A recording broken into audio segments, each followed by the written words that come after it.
Back at Rishikesh, Swamiji continued his peaceful sadhanas. But with the rainy season came the dreaded disease of malaria. Swamiji was infected. He passed 2 months in painful fever, alone. There was no one to nurse him. But to Swamiji, even this was another form of tapas. Whatever sorrow comes, take it as tapasya, because Mother Veda says that sorrow does not happen for sorrow. Every calamity happens for future prosperity, he reasoned to himself. He finally recovered.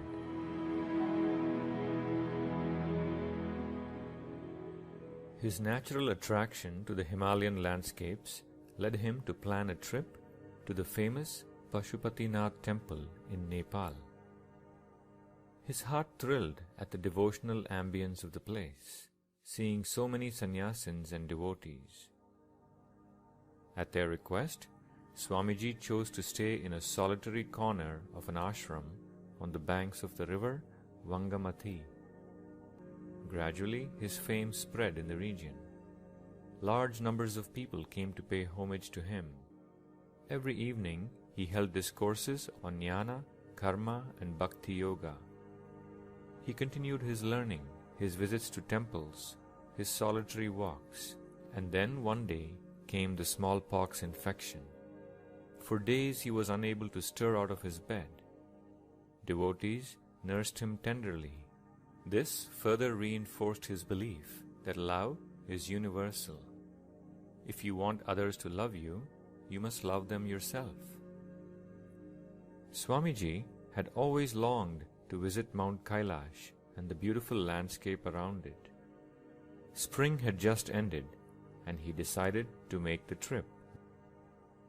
Word reached the Maharaja of Nepal, who instantly made the arrangements for Swamiji's trip.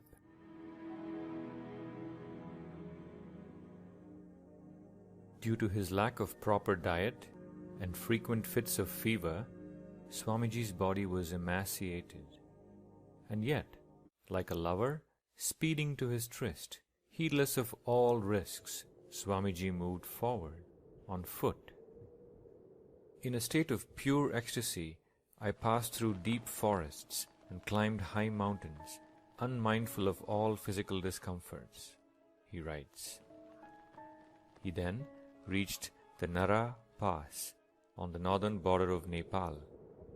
At 15,000 feet high, this pass inspires both joy and terror all at once. Overcoming several obstacles along the way, by the grace of the Lord of Kailash, he crossed the pass and entered into Tibet. At a monastery, he paid homage to Sri Buddha. He ate the powdered corn that the monks gave him. He rested. It was extremely cold. The next morning, he tried to push himself forward and finally reached a village on the banks of the Karnali River. But he was too feverish to continue. After 2 days, he would resume his journey.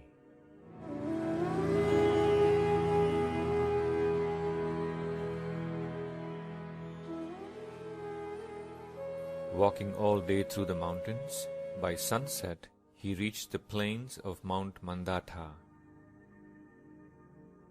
Very few people dared to walk over this vast plain because it was the dreaded haunt of robbers. The sun had begun to set. It was getting dark and cold. Swamiji had lost his direction. He was stuck. He sat on the banks of a river. And within an hour, 2 bandits bearing swords and spears appeared. With boisterous laughter, they examined the Swamiji from head to foot, touching his Rudrakshamala. Swamiji cordially greeted them, touching their knees. Using gestures, he said, "I am lost. I am extremely hungry." This display of kindness and fearlessness impressed the bandits. They put down their bags. They took out some corn flour and placed it at his foot and showed him the way forward, and left. It started to rain. Another feverish, cold night spent in the open. The next morning, he rose and walked all day to finally behold in front of him such a wonderful sight that it completely rejuvenated him. It was Lake Manasarovar. Round in shape, with over 50 miles in circumference, Lake Manasa is the highest body of fresh water in the world. Sitting on the banks of that wonderful lake with its celestial beauty, Swamiji's mind reached untold heights. The Lake Manasarovar is an embodiment of Goddess Parvati herself. It is said that drinking a single drop of water from this heavenly lake and bathing in it will instantly cleanse over 100 janmas of sins. Swamiji would spend 3 days on the shore of this lake in meditation and bathing in its icy cold waters.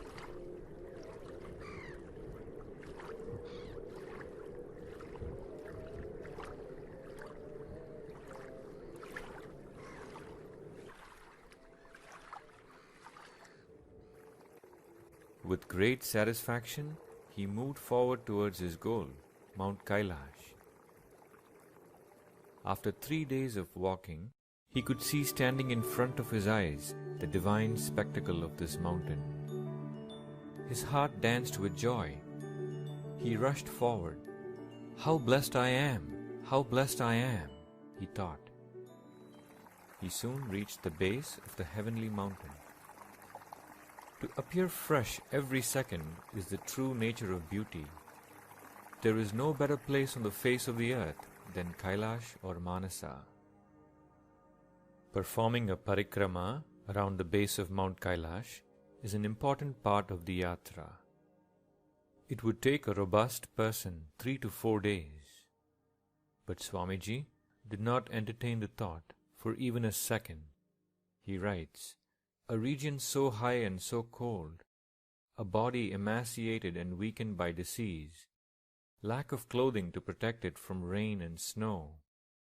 It was with great difficulty he spent a night in the open air."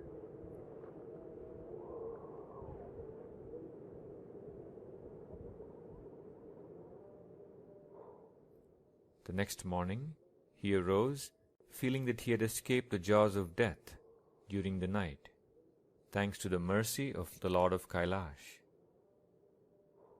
He prostrated repeatedly to the Lord and started to descend.